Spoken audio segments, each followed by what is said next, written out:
Good afternoon everyone, it's Gary here and today we're going to be taking a look at Twin Saga.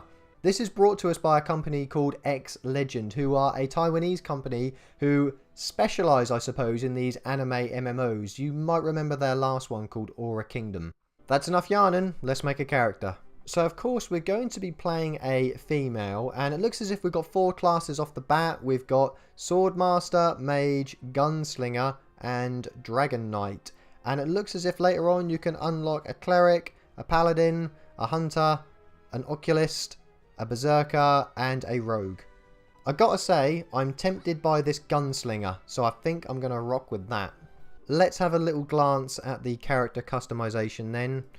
Got a couple of different types of eyes. We've got some very anime-ish haircuts.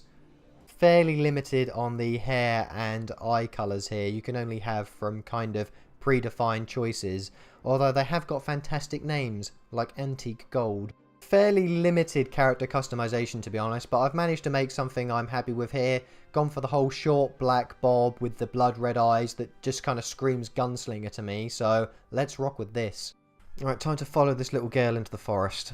Holy shit, does that need context. I see who's been making all the trouble now, these dancing cats.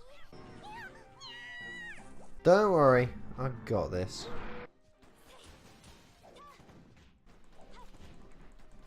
Well, this is fucking broken. That's it. That's it! What the fuck was that? You just went Bruce Lee on him! We've got to sort this guy out with some pumpkins. Hello there. Just steal these. Fantastic. So this game's got this auto pathing feature. So essentially if you can't actually be asked to walk anywhere, you just right click on this. And it just takes you wherever you've got to go. Why bother playing? Oh, I just learned incendiary rounds. Now we just need to move on to the pressing issue of why I've got a wheelbarrow following me. What's your problem, mate? Leave me alone. So I think the storyline here, if I'm not mistaken, is these guys are stalking this girl. And in order to solve that, I'm going to chuck a pumpkin at their heads. Yeah, I did get that right. That's exactly what I had to do. Once someone's had a pie smash around their face, they always give up on that stalking. So this has got to be the worst combat in any game I've played. Essentially, I don't need to target anything. I don't even need to be facing it. I just need to push and attack. So check this out. I'm just going to sit here, pressing 1, 2, 3. That's that dead. Switch to him then. This has got to be the easiest game to bot in the world. You literally have to make a macro that presses about 4 buttons. This is honestly garbage. I don't even have to do anything. That and I'm practically unkillable. If anything, my health's going up. This is the least interactive I've had to be with any game I've ever played. I'm not even sure you even need a keyboard to play this game. Why hello there, Gary. May I commend you on your absolutely fantastic name.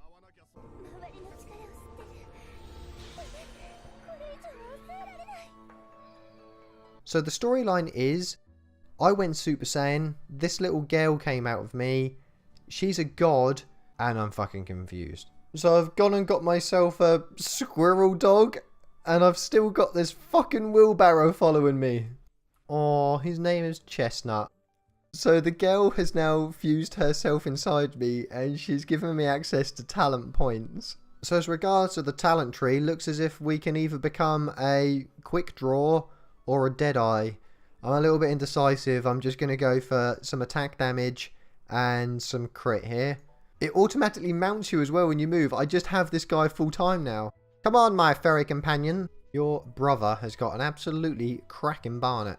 Looks like these crocs need cleaning up. And it falls to the woman with the wheelbarrow. There we are, mate. Nice and snappy. So to give this game some credit, I actually like the way it looks. Of course it's very anime inspired, so it's very bright, it's very colourful, the characters all have big eyes and they're all very cute. But there's actually a lot of detail here as well, such as the way that on this crocodile he's almost got this foliage growing out of him. And you've got these butterflies that are kind of hanging around the shrubbery.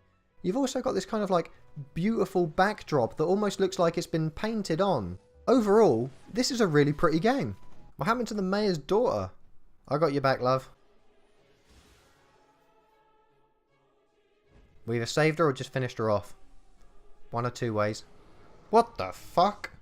Okay, so this dude just came out of that girl. Don't worry, I've mastered the combat.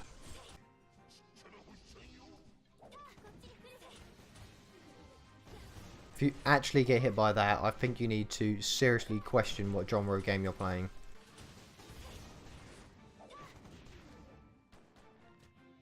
So apparently this seal is what's causing all these guys to go nuts. Can I use this? And I've now sealed it, I think. Didn't go too well. This guy just came out and stunned everyone.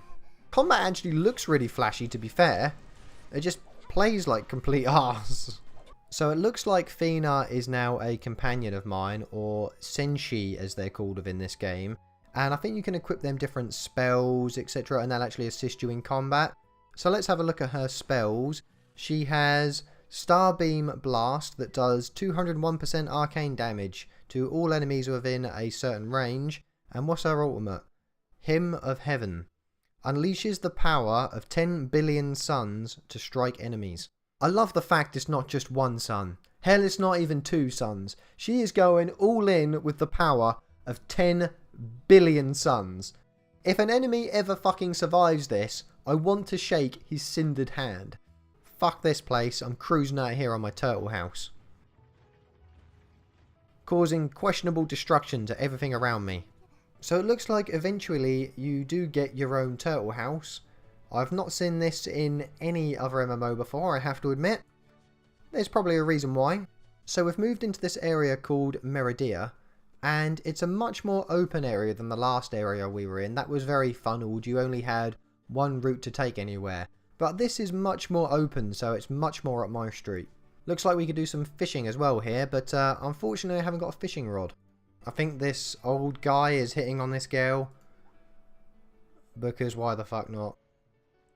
Let's just throw a rocket and then make sense. This is such an anime game.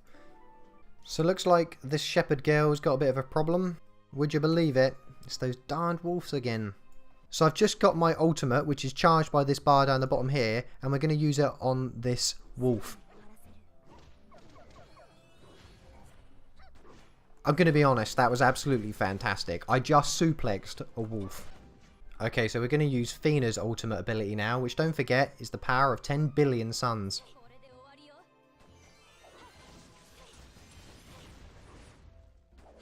I would question whether that's even one sun. So we're coming to the end of our time within Twin Saga, and usually at this point I'll give you a list of the pros and the cons, so you can go away and think, will this be the kind of game that I will enjoy? This week I'm not going to bother with that, and the reasoning behind that is simple. As an MMO, gameplay wise, it's about as mediocre as it gets. Mediocre combat, mediocre story, mediocre questing. It's just all round, nothing stands out as something that, from a gameplay perspective, I enjoyed. What some people will enjoy is what you can see in front of you right now. It's an anime MMO. It's got a very anime storyline, it's got very cute anime characters, it's got a very beautiful world to explore if you're into that kind of aesthetic. In all honesty, this is the only pull towards the game. If that alone is enough to make you enjoy a game, then hats off to you. You're going to have an absolute blast in Twin Saga. But for me, it's just not enough to keep me coming back. In fact, Too Long Didn't Listen version, if you like Dora Kingdom, you'll probably like this. That's all from me, folks.